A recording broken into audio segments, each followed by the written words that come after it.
Welcome the anointed ones. People don't panic when nothing changes.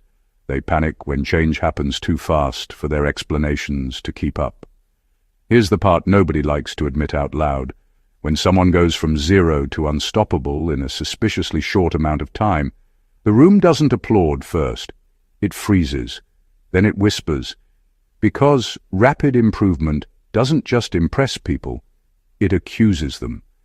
It forces everyone watching to confront a very uncomfortable truth. Growth is not as rare as they've been pretending, it's just inconvenient. There's an actual psychological fact behind this. Studies on attribution bias show that when people witness an unexpected leap in performance, they instinctively assign the cause to an external influence rather than internal effort. Why? Because believing someone did it alone makes the gap feel reachable, and that's terrifying. If discipline, clarity, or self-alignment can trigger an overhaul that fast, then the real question becomes, why haven't I done it? So the mind reaches for a safer explanation. A puppeteer, a hidden hand, a person behind the scenes. That's where you come in. Not because you engineered anything, but because you happened to exist near the moment the switch flipped. You became the mental bookmark between who they were and who they suddenly became. To observers, your presence feels too coincidental to ignore, so they rewrite the story until it feels comfortable. Credit gets reassigned, responsibility gets redistributed, and suddenly, you're not just a bystander. You're the unofficial architect of someone else's glow-up. There's also a quiet layer of humor in all this if you step back far enough.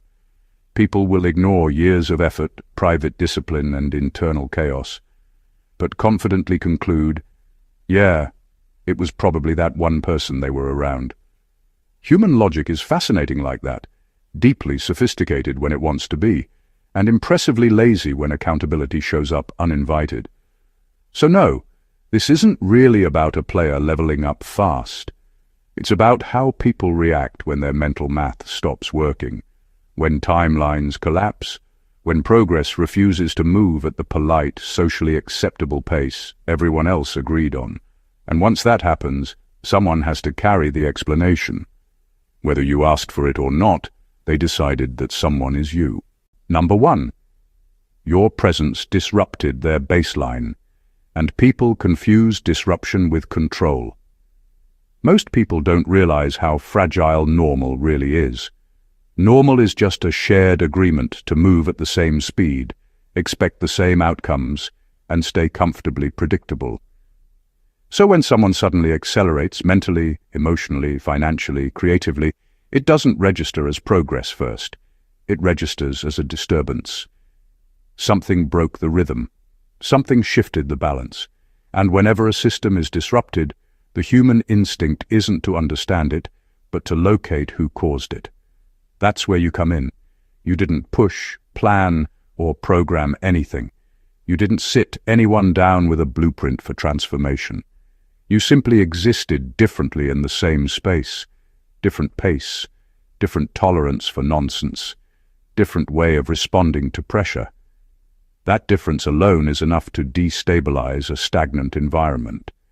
People don't notice stillness until motion enters the room. Here's the uncomfortable truth. When a person improves rapidly, observers don't want to believe the change came from internal decisions. That would mean the same option has always been available to them. So instead, they look for a controller, someone who triggered it. Influence feels less threatening than accountability. Control feels safer than choice. The moment you were present before the overhaul, your presence became the explanation. Not because it's accurate, but because it's convenient. You became the story that protects everyone else from asking harder questions about effort, discipline, and delayed courage. It's easier to say you disrupted the baseline than admit the baseline was weak to begin with. What people miss is that disruption doesn't require authority. It doesn't require intention. It only requires contrast. When someone sees another way of being, calmer under pressure, sharper in decision-making, more deliberate with time, it creates friction. That friction wakes something up. And once awakened, movement happens fast. So when the jump looks dramatic, people mistake the disruption for control. They confuse the spark with the engine. They see the timing and assume orchestration. In reality, all you did was expose how low the bar had been set. And once that bar moved, everything else had no choice but to follow. Number 2, you didn't coach them. You mirrored what they were avoiding. Change rarely comes from instructions or advice. People love to think a nudge, a speech, or a pep talk is enough to ignite transformation, but real overhauls are quieter and much more ruthless. What actually triggers someone to level up is confrontation, not of them, but of themselves. And you became that confrontation without even trying. You weren't giving them a plan, you weren't pointing out flaws, you weren't setting deadlines. You were simply showing, through your presence, what they were avoiding facing in themselves.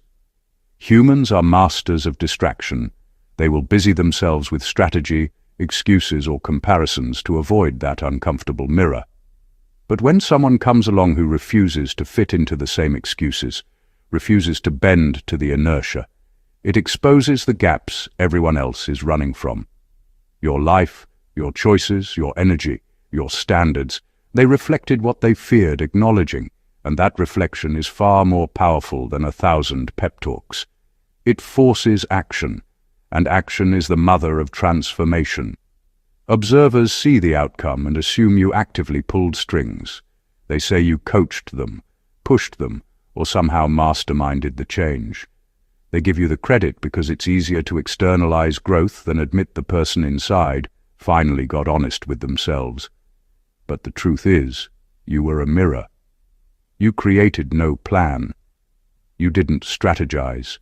You just existed authentically, and that existence shined a light on what the player had been avoiding. The parts of themselves they were too scared, lazy, or stubborn to fix. This is why disruption looks like influence. The leap in progress appears deliberate, coordinated, intentional. But what happened is far subtler and far more powerful. You were the contrast, the natural tension that makes them uncomfortable enough to act. And once they acted, once they faced the internal gap, momentum became inevitable. You didn't engineer it, you revealed it, and people misread revelation as manipulation. That's the brutal truth of growth. Sometimes your mere alignment with integrity and clarity is all it takes to make someone confront the work they've been avoiding, and it terrifies everyone who thought they were still in control. Number 3. People assume proximity equals influence because they underestimate self-responsibility. When someone makes a sudden leap, the first instinct of onlookers is to find an external reason. Human brains crave explanations that don't require self-reflection. If someone else is behind it, the world feels fairer, safer, and more predictable. That's why your proximity to this player instantly became the cause in everyone's eyes. They saw you, they saw the change, and their minds stitched the two together. It's a simple shortcut, a mental cheat code that spares them from confronting the uncomfortable truth. Real growth comes from within, not from someone else's presence.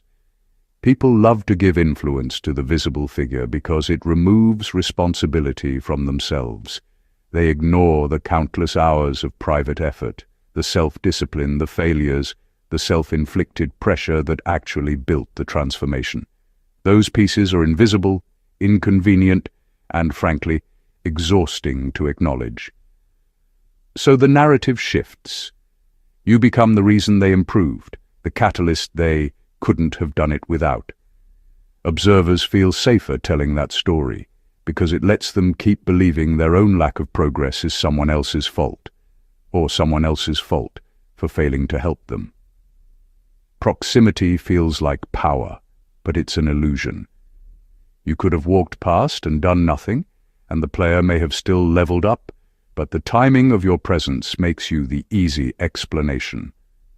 Human minds crave causality, and when it comes to success, it's far easier to attribute it externally than to internal effort. That's why people misread correlation as causation and assign agency where there was none. The truth is, you didn't make anyone grow. You didn't hand them skills, force motivation, or dictate their path. You simply existed near a person ready to take action. Your proximity highlighted the potential they were ignoring. And for anyone watching from the sidelines, it was easier to say you were in control than admit that the player owned their own transformation. That misperception is powerful because it elevates you in the story without you touching the engine of change. People will always underestimate self-responsibility because it's inconvenient to admit that growth is messy, painful, and entirely internal. Number 4. The overhaul threatens observers, so they need a story that minimizes it. When someone explodes from zero to unstoppable, it does more than impress people. It makes them uncomfortable.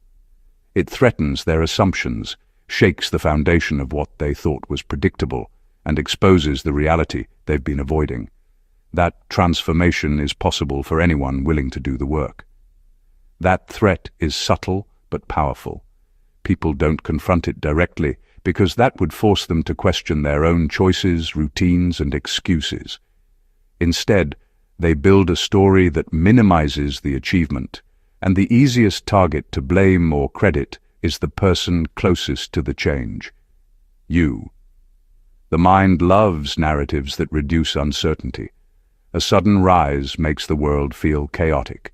People crave order, and the human brain resolves chaos by assigning agency. If they can say, "Oh, it wasn't them, it was that person influencing them," then the gap suddenly makes sense. The threat vanishes. The transformation is no longer a challenge to their assumptions about effort, discipline, and timing. It becomes an external event, something manipulated from outside. You become the invisible hand, the mastermind they can point to, rather than the inconvenient reminder that growth is messy, personal, and unstoppable when the right choices are made. What's fascinating is how often this happens without any malicious intent. People don't lie to harm you, they lie to stabilize their own reality. The faster and cleaner the transformation appears, the harder it is for observers to accept that it came from within the player. Humans are wired to simplify. Complexity is uncomfortable, so you, by mere presence, become the narrative shortcut. You are the explanation that allows everyone else to breathe again. Meanwhile, the player quietly steps into a new reality, while everyone else debates who made it happen. That's the irony. The real work was done in silence by the person changing. But perception doesn't reward effort, it rewards visibility. You didn't orchestrate it, but your proximity made it believable to the outside world that you did. That perception is powerful because it gives you influence without effort, simply by being a witness to transformation that the world isn't ready to understand. Number 5. You became the symbolic before and after marker in their timeline. People don't notice slow change. They barely register it when someone improves gradually over months or years.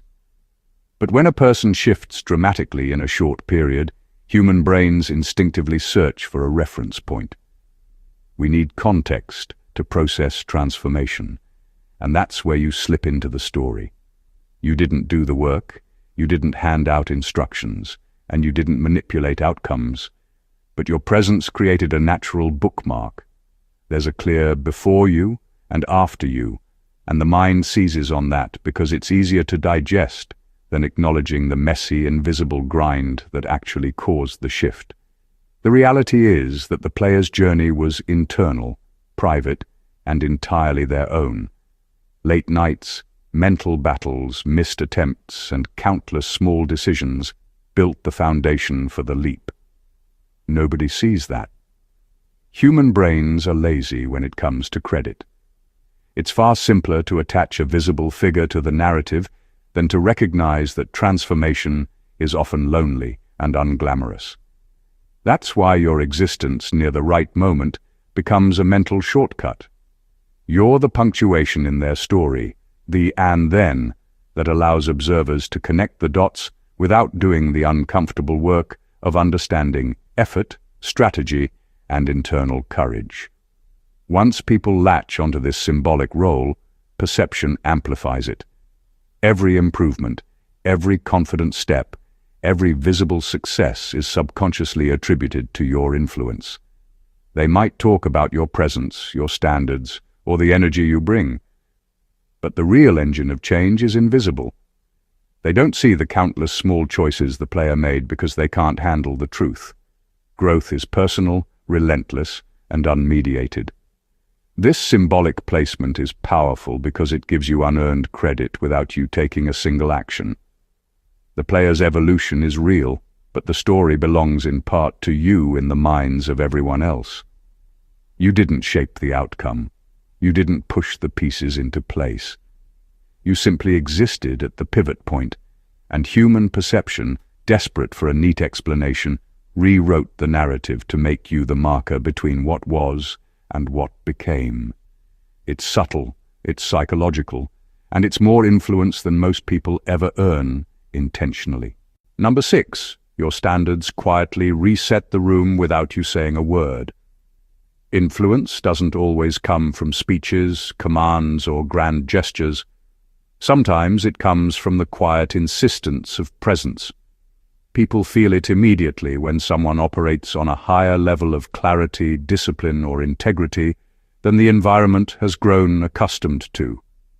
You didn't announce rules or hand out instructions, you just lived according to your own standards, and that alone is enough to shift the energy around you, to subtly raise the baseline of what's considered acceptable. Humans are incredibly sensitive to contrast. When someone suddenly embodies a level of focus, poise, or decisiveness that everyone else has been avoiding, it exposes the gaps in others.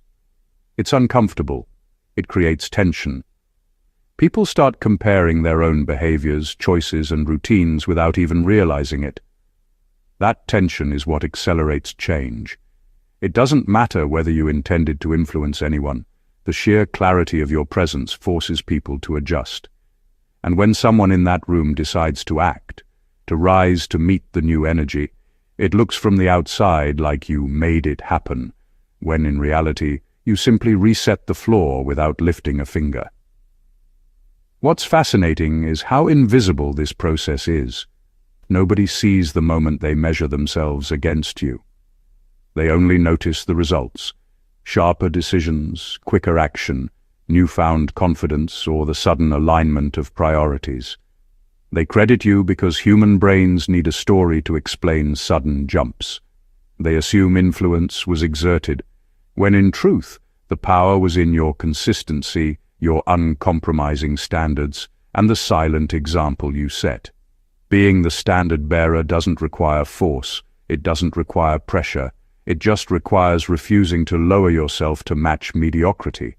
Your energy becomes a quiet benchmark, a gravitational pull that subtly demands adaptation. Once someone rises to meet it, the transformation appears dramatic. Everyone else assumes orchestration. They see only the effect, not the invisible influence of example. And that's why your mere presence can reset a room, quietly, relentlessly, and without ever speaking a single word. Number 7. Observers mistake emotional friction for strategic manipulation. Change is rarely neat. It's messy, uncomfortable, and full of tension. When someone around you suddenly accelerates in life, people watch the process unfold and try to make sense of it. And because humans hate ambiguity, they look for a cause, a visible force that could explain the disruption. That's when your presence gets misread. Any friction, any tension, any challenge that naturally arises is seen as a deliberate move on your part, as if you orchestrated the entire transformation like a chess master. In reality, nothing could be further from the truth. Emotional friction is just the byproduct of contrast.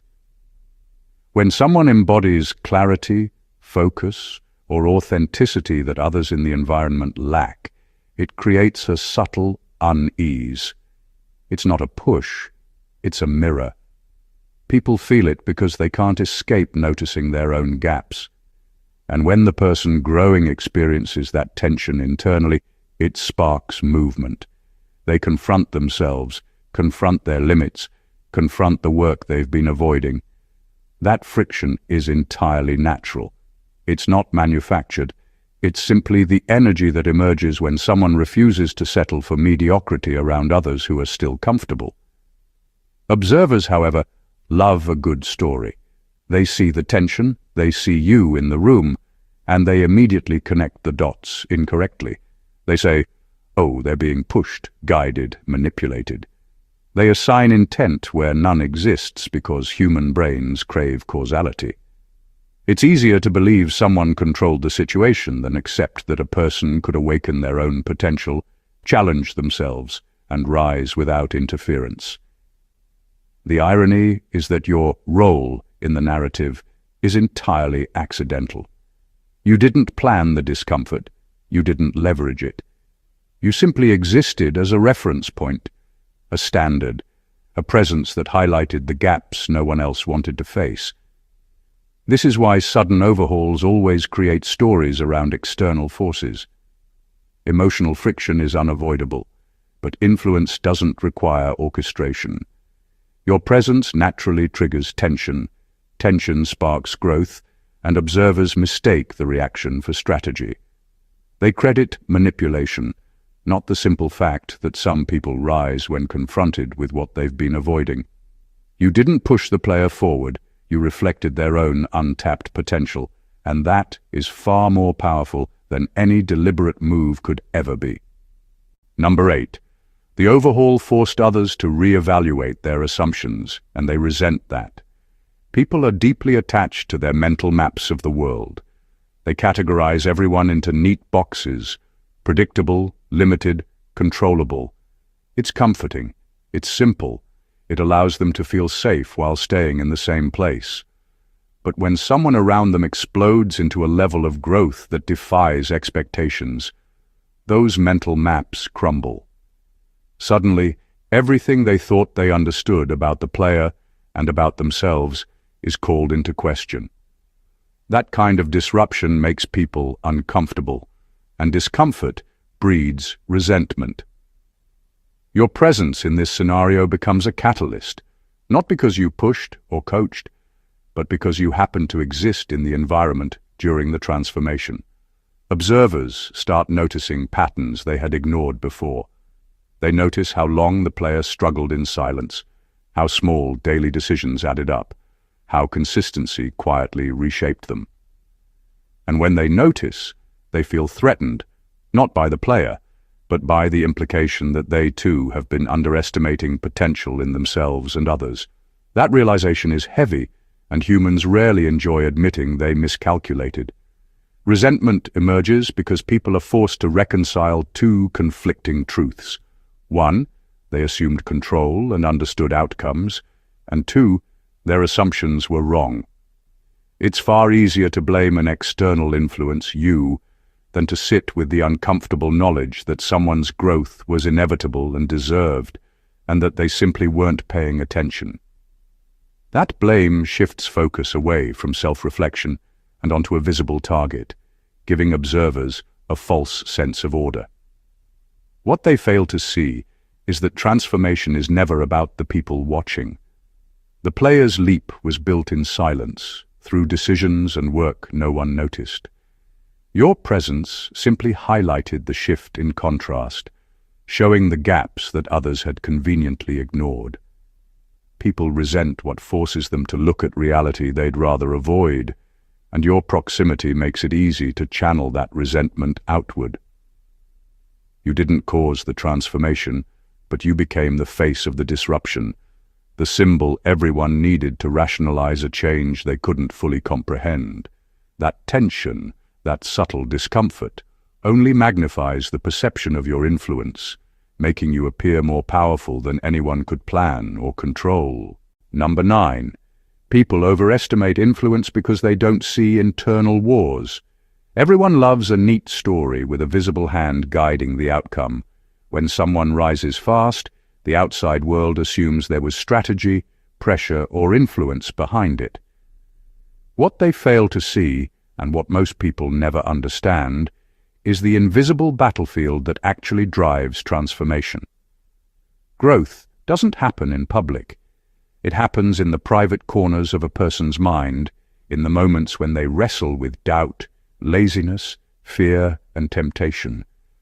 Those are the battles nobody observes, and because they're invisible, the world attributes the leap to whatever external presence was nearby. You. The truth is, real change is brutal and unspectacular. It's waking up while everyone else sleeps, forcing yourself to show up when no one is watching, staring down failure over and over until you can't ignore progress anymore. Every win the player achieved came from choices made in silence, tiny acts of courage repeated relentlessly. Those moments leave no trace, no applause, no visible signature. So observers instinctively look for a cause they can see. That's where you enter the narrative. You are the convenient explanation for something far messier and far more personal than anyone is prepared to admit. Humans are wired to assign agency externally because it's psychologically easier. They don't want to acknowledge the sheer amount of effort, pain, and self-discipline that actually fuels transformation. It's more comforting to say it was their environment or that person or some hidden influence than to consider that people can take complete ownership of their own leap. That misperception inflates your apparent influence without any action on your part. What makes this especially fascinating is that you didn't even need to touch the process. You simply existed in proximity to someone ready to fight their internal wars, someone capable of stepping into discomfort and refusing to retreat. Your presence becomes the shorthand story that explains what others can't fully understand. And because people don't see the struggle behind the curtain, they overestimate your influence and underestimate the sheer internal effort that made the transformation inevitable. Number 10. You represent possibility, and possibility scares stagnant minds. People fear what they cannot control, and nothing is more unsettling than the clear demonstration that change is possible. When someone around them transforms rapidly, it forces observers to confront a truth they've been quietly avoiding. If growth can happen that fast for someone else, it could happen for them too. That realization is terrifying because it doesn't just challenge their assumptions about others, it challenges their assumptions about themselves. You, by merely existing near that shift, became a symbol of possibility.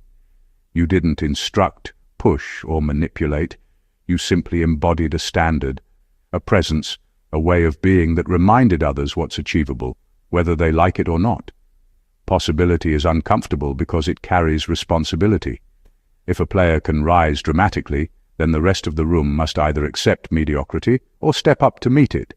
That choice exposes laziness, fear, indecision, and avoidance in ways people don't want to admit. It's easier to assign your presence as the trigger for transformation than to face the fact that growth is always available, and sometimes quicker than anyone expects. You become the convenient scapegoat or the credited engine because the alternative forces self-examination, and very few are willing to do that. What's fascinating is that you don't even need to act intentionally. Possibility is contagious simply because it exists in contrast to stagnation. Your standards, focus, or energy create a visible line in the sand. People see it and feel the gap. That gap is uncomfortable. That gap is motivating. And yet it scares them so much they misattribute it to influence rather than to the fact that growth is always possible if someone decides to claim it. The irony is sharp. You are perceived as the cause of something that was already inevitable because of someone else's choices. You're not the force. They are, but your presence makes the leap legible, tangible, and undeniable. Possibility terrifies because it shows people the gap between where they are and what they could be, and they cannot ignore it. That tension alone explains why your existence in that moment becomes bigger in perception than the action itself. You are the living proof of what is possible, and human minds, comfortable in stagnation, fear it more than failure itself. Number 11. Credit and blame share the same psychological root. Humans have an almost reflexive need to explain outcomes, especially sudden or dramatic ones. When someone rises quickly, people immediately search for a cause. The strange part is, the cause can be framed in two completely opposite ways: credit or blame. Both stem from the same psychological instinct, to protect themselves from the uncomfortable truth that success, growth, or transformation often comes from personal responsibility, consistency, and difficult choices. People would rather assign the outcome to an external force than admit the reality. Someone simply decided to rise and refused to settle for mediocrity. That's why your presence becomes central in the story, whether they paint you as the mastermind behind success or the manipulator behind the curtain. The mind prefers stories with clear lines. Success without an explanation feels chaotic and threatening. Blame is comforting because it frames progress as a product of manipulation. Credit is comforting because it frames progress as a product of someone else's genius. Either way, your role is magnified, and observers can avoid the more difficult reflection that the player's leap was fueled by their own choices, discipline, and courage. By giving you agency in the story, they resolve cognitive dissonance without facing the messy reality of personal growth. It's fascinating because you didn't need to influence anything directly. You simply existed as a reference point, a marker of contrast, a presence that allowed their achievements to be contextualized. That contrast is all humans need to craft a story. When people see it, they assign narrative, whether it's they owed it to you or you forced it out of them. Both interpretations feel logical, both give them a sense of order, and both relieve them from the heavier truth, that growth is internal, relentless, and personal. The irony is sharp. You get amplified influence without lifting a finger. Credit and blame are two sides of the same coin, and your proximity automatically puts you in the middle. The player did the work, bore the struggle, and claimed the transformation. But the human brain demands a story. That story always finds you, inflates your presence, and convinces everyone watching that you somehow controlled what, in reality, was already inevitable. That is power without effort, and it's more absolute than most people ever realize. Number 12. The player changed pace, not personality, and that confused everyone. When someone suddenly accelerates in life, people instinctively assume a total transformation, like a personality swap or some radical reinvention. But that's rarely how real change works. True evolution is about pace, focus, and alignment, not a complete rewrite of who someone is at their core. The player didn't become someone entirely new. They simply started moving differently, thinking differently, and acting with intention they hadn't exercised before. That shift in tempo is subtle to the person experiencing it, but to outsiders, it looks like a dramatic overhaul, and humans naturally search for someone to credit or blame for it. That's where your presence gets magnified. The world struggles to understand invisible effort. No one sees the internal recalibration that makes rapid progress possible. They don't see the countless nights spent wrestling with self-doubt, the repeated failures, the slow rewiring of habits, or the discipline quietly stacking results over time. They only see the sudden leap forward, and their minds scramble to find an explanation. The assumption becomes, someone must have caused this. You, by being near the tipping point, get positioned as that someone, even if your role was purely incidental. What really confuses observers is the subtlety of pace versus personality. The player isn't suddenly fearless, charismatic, or inherently superior. They're just operating with more consistency, clarity, and deliberate action. Those traits amplify their natural abilities and make them appear transformed to anyone stuck in the old timeline. Humans, desperate for a tidy story, misinterpret that acceleration as external influence rather than internal alignment finally paying off. Your proximity becomes a narrative shortcut. People unconsciously link your presence to the change because the shift is visible, dramatic, and easily framed. The reality is far more complex. The transformation came from private discipline, choices, and persistence. But the difference between pace and personality is too subtle for the outside world to pass. They see motion, not the internal engine behind it, and they assign influence where none was required. You didn't rewrite the player. You just existed while someone finally chose to operate at their true speed, and that was enough to make the world assume you controlled the outcome. Number 13. You didn't move the pieces. You revealed the board. Transformation is rarely about being pushed, coached, or manipulated. Most breakthroughs happen quietly, in the spaces no one sees. The early mornings, the sleepless nights, the repeated failures no one talks about. What actually propels someone forward isn't someone else moving the pieces for them. It's seeing the full game clearly. And that is exactly what your presence did. You didn't orchestrate, guide, or control. You revealed the board. You existed in a way that made the invisible structure of possibility undeniable.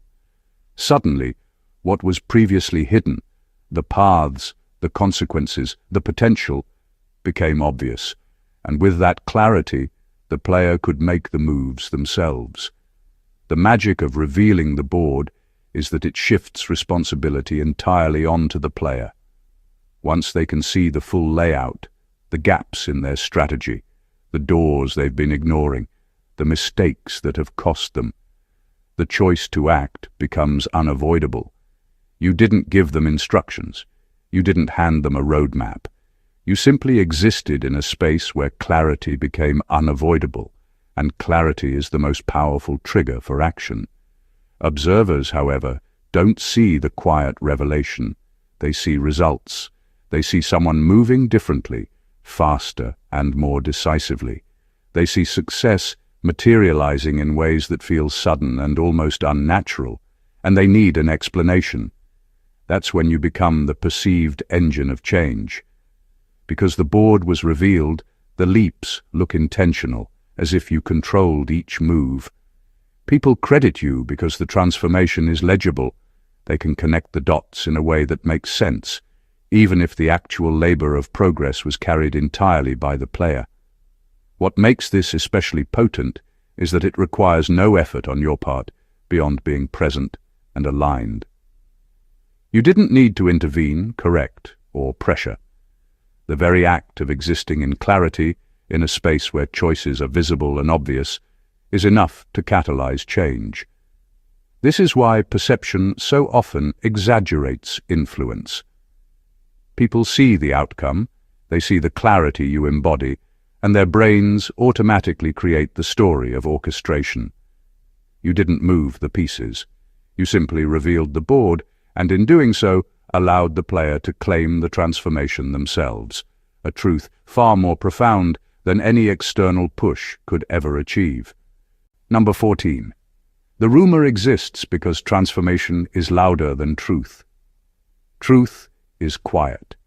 It unfolds in the shadows, in the private struggles no one witnesses. Every late night spent pushing limits, every self-imposed challenge, every moment of resistance against comfort, all of it builds the foundation for transformation. But none of that is visible. What the world sees is the leap, the sudden clarity, the accelerated success. And human brains, desperate for an explanation, automatically invent a story that can be told out loud. That story needs a face, a cause, a why, because raw effort and internal discipline are invisible and inconvenient to acknowledge. That's why the rumor exists, and why it points to you. Transformation is inherently loud. Results, confidence, presence, and energy scream in ways private effort never can. Observers interpret what they can measure and see, not what they can't.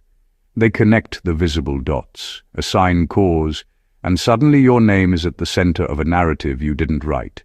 You didn't direct, push, or manipulate. You didn't orchestrate the growth. But when someone's evolution becomes undeniable, and the real process is hidden from view, the human brain chooses a simpler, more digestible story. Someone must be behind this. That someone becomes you. The rumor works because it makes sense in the context of human psychology. People hate chaos and unpredictability. They crave stories with agency and order. Transformation, by its nature, defies easy comprehension. It's the noise that demands attention, while the truth, the slow, private grind, is silent, uncelebrated, and invisible. So the world writes a narrative that can be discussed openly, analyzed, and shared. Your presence fits perfectly into that narrative, whether you had any involvement or not. Ironically, you benefit from the rumor without trying. It elevates your perceived influence, magnifies your presence, and assigns you a power you didn't actively claim. That's the paradox of human perception. The louder the transformation, the more the invisible truth is ignored, and the easier it becomes to credit the nearest, most visible factor: you. Transformation doesn't need a mastermind to be real. It only needs results. And when the results speak, the story spreads, and people assume causation instead of acknowledging the quiet reality. The player did the work, but the world needed someone to blame or someone to credit, and your name fit the role perfectly. Conclusion. What we've uncovered here is more than just a story of transformation. It's a lesson in perception, psychology, and the invisible forces that shape how people interpret success. The truth is brutal, fascinating, and often misunderstood. The player's overhaul didn't happen because of someone else's direction, manipulation, or intervention. It happened because of their own relentless choices, their internal discipline, and their willingness to face uncomfortable truths that no one else could see.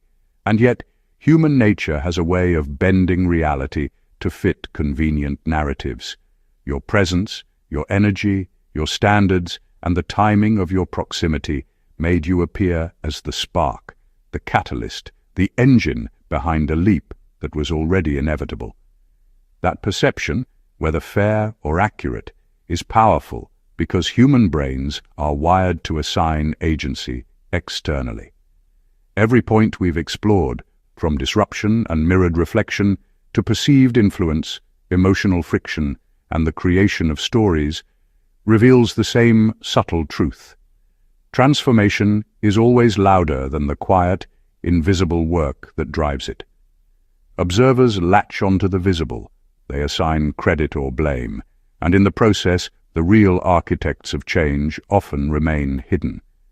You didn't orchestrate the transformation, but your mere existence in that space magnified its visibility, highlighted possibilities, and made the leap legible to everyone watching.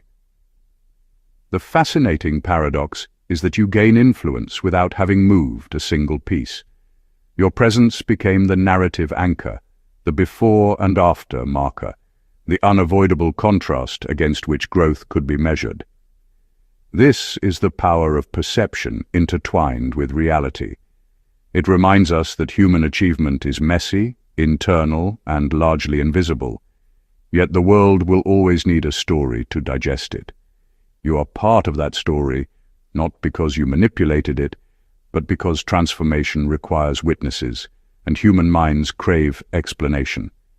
That is the quiet, understated power you carry, to exist in a way that reveals potential, sets standards, and creates contrast, all without taking a single direct action.